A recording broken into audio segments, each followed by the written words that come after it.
Қазір мысалы ата-аналардың ішінде көп бұқаралық ақпарат құралдардың ішінде көп әңгіме болып жатқан нәрселер, көптеген ата-аналар балаларына вакцинация жасаттырмай жатыр. Өзімнің өмірімде жаңа кездестірген жағдайда кім екенін айтпай ақ қояйын, енді таныстарымның ішінде баласы сәбилі болды да, сөйтіп енді вакцина қоятын кез келді.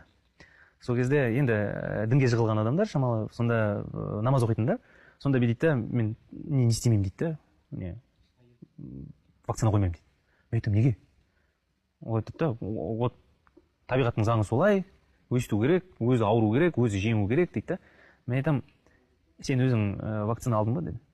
Иә, мен кезінде вакцина алдым дейді. Мен айтамын, енді әрине, өстіп вакцина алғасын, өзің жеңіл, мысалы, легче рассуждаешь дейді ғой. Өйткені сен өзің ауырған жоқсың онымен.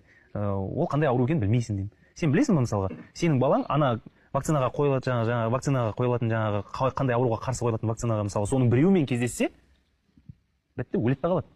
Мысалға, өйткені онымен күресу мүмкін емес. Сәби вообще онымен күресе алмайды. Сондықтан сен оны түсініп отырсың ба десем, сонда мен түсіндім да, ол оны түсінбейді екен да. Олар ойлайды да, мысалға, онымен кездессе, адам ағзасы онымен күресіп, емделіп кетуі мүмкін. Жоқ, дұрыс қой, соны сұрап отырмын ғой мен. Ол мысалы 10 класс білімі бар адам, иә? Институтты бітірген адам, физиканы, химияны оқыған адам. Бірақ қазір мінекей сондай адамдар неге көбейіп келе жатыр?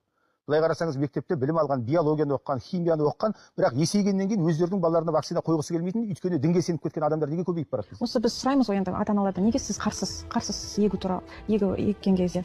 Олар айтады, көбінесе осы интернет, СМИ деген көбейіп кетті ғой бізде ақпаратты, жалған ақпаратты. Соны оқыған кезде ойбай болмайды екен, осындай ақпарат бар екен, жүріп жатыр екен деп. Сонда мен айтам дәрігерлерге, болмайды, сіздер осы бірінші ақпаратты дәрігерден алу керек.